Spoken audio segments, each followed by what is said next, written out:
கோவை, திருப்பூர், நீலகிரி, ஈரோடு உள்ளிட்ட 8 மாவட்டங்களில் இன்று கனமழைக்கு வாய்ப்பு. இன்று முதல் 3 நாட்களுக்கு பரவலாக மழை இருக்கும் என வானிலை ஆய்வு மையம் தகவல்.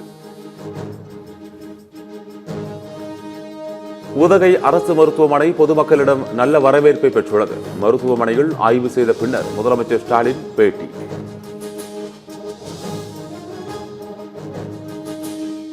பத்தாம் வகுப்பு பொதுத் தேர்வு முடிவுகள் முன்கூட்டியே நாளை மறுநாள் வெளியாகிறது. நண்பகலில் +1 தேர்வு முடிவுகள் வெளியாகும் என அறிவிப்பு.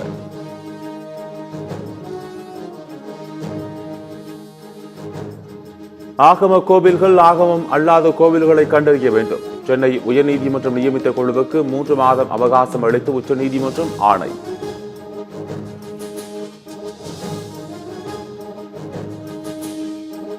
புதுக்கோட்டை மாவட்டம் வடகாட்டில் இருதரப்புக்கு இடையே ஏற்பட்ட மோதல் விவகாரம். மத்திய மண்டல ஐஜி, புதுக்கோட்டை ஆட்சியர் மற்றும் எஸ்பி நாளை நேரில் ஆஜராக உயர்நீதிமன்ற மதுரை கிளை ஆணை.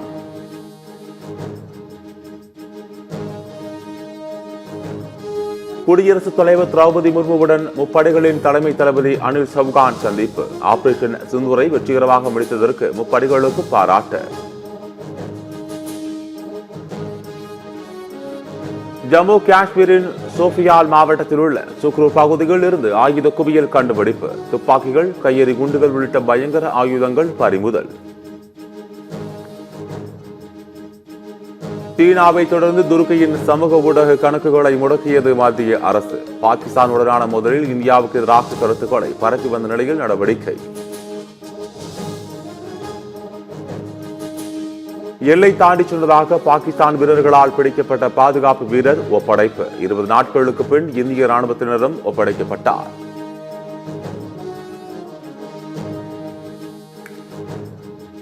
ஜம்மு காஷ்மீரின் உதம்பூர், அக்னூர், பந்திப்போரா, ஆரஸ்புரா உள்ளிட்ட பகுதிகளில் இயல்பு நிலை திரும்புகிறது. பள்ளிகளுக்கு செல்ல தொடங்கிய குழந்தைகள், அன்றாட பணிகளை தொடங்கிய மக்கள்.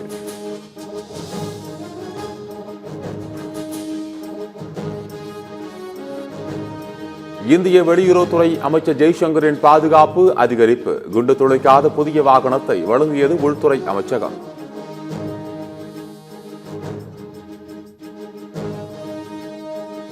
உச்சநீதிமன்றத்தின் 52வது தலைமை நீதிபதியாக பதவியேற்றார் PR கவாய். குடியரசுத் தலைவர் திரௌபதி முர்மு பதவி பிரமாணம் செய்து வைத்தார்.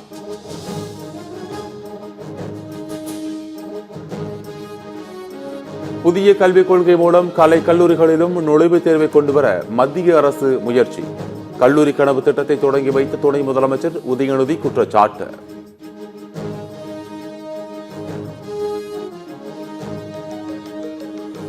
நெல்லை மாவட்டம் முன்னீர்பள்ளம் பகுதியில் திமுக கவுன்சிலர் வீட்டின் மீது பெட்ரோல் குண்டு வீச்சு.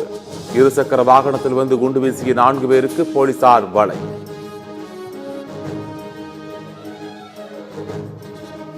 சென்னை துறைப்பாக்கம் OMR சாலையில் கேரளாவைச் சேர்ந்த இளம்பெண்ணிடம் பாலியல் அத்துமீறல். படி விடுந்து சென்ற பெண்ணை பின்னால் துரத்திச் சென்று பாலியல் தொல்லை கொடுத்தவனுக்கு மாவுக்கட்டு.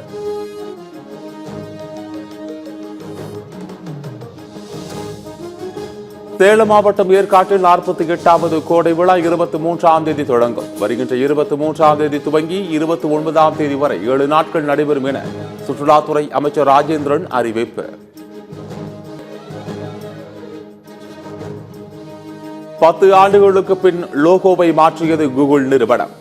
G என்ற லோகோவில் தனித்தனியாக இருக்கும் 4 வண்ணங்கள் ஒன்றோடு ஒன்று கலந்தபடி புதிய லோகோ மாற்றியமைப்பு.